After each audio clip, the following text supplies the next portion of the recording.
కాంగ్రెస్ ప్రభుత్వం ఏర్పడి ఏడాది పూర్తయిన నేపథ్యంలో తెలంగాణ రాష్ట్రంలో అమలు చేస్తున్న సంక్షేమ పథకాలపై కళాజాత బృందం కళాకారుల ద్వారా విస్తృత అవగాహన కల్పిస్తున్నట్లు జిల్లా కలెక్టర్ రాజేశ్వర తెలిపారు. పట్టణంలోని కలెక్టర్ క్యాంపు కార్యాలయం వద్ద మంగళవారం ప్రజాపాలన కాలయాత్రను సమాచార పౌర సంబంధాల శాఖ ఆధ్వర్యంలో ఆయన జెండా ఊపి ప్రచార రథాలను ప్రారంభించారు.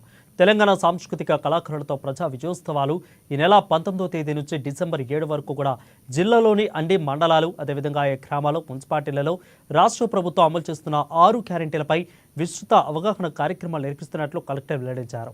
ఇక మహాలక్ష్మి అదేవిధంగా ఇందిరా మహాలక్ష్మి శక్తి, గృహజ్యోతి, రైతు రుణమాఫీ, ఇందిరమ్మ ఇండ్లపై ప్రచారం చేస్తున్నట్లు తెలిపారు.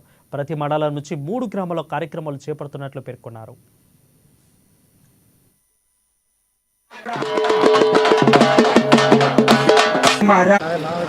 ఈరోజు మీ అందరికీ తెలుసు, మన 7th డిసెంబర్ 2024 మన ప్రభుత్వం 1 సంవత్సరం పూర్తి చేయబోతుంది.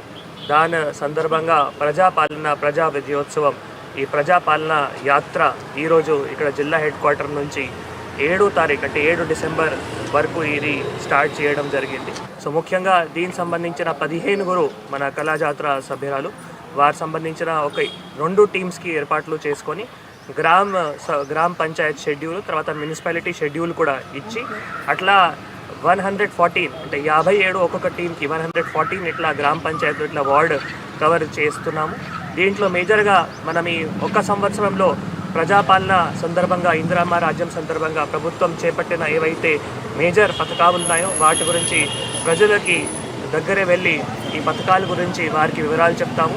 తర్వాత దీంతోపాటు పబ్లిక్ రిప్రజెంటేటివ్స్ కూడా గౌరవ ఎమ్మెల్యేలు, గౌరవ ఎంపీలు, గౌరవ ఎమ్మెల్సీలు వారు కూడా ఈ కార్యక్రమంలో పాల్గొంటారు.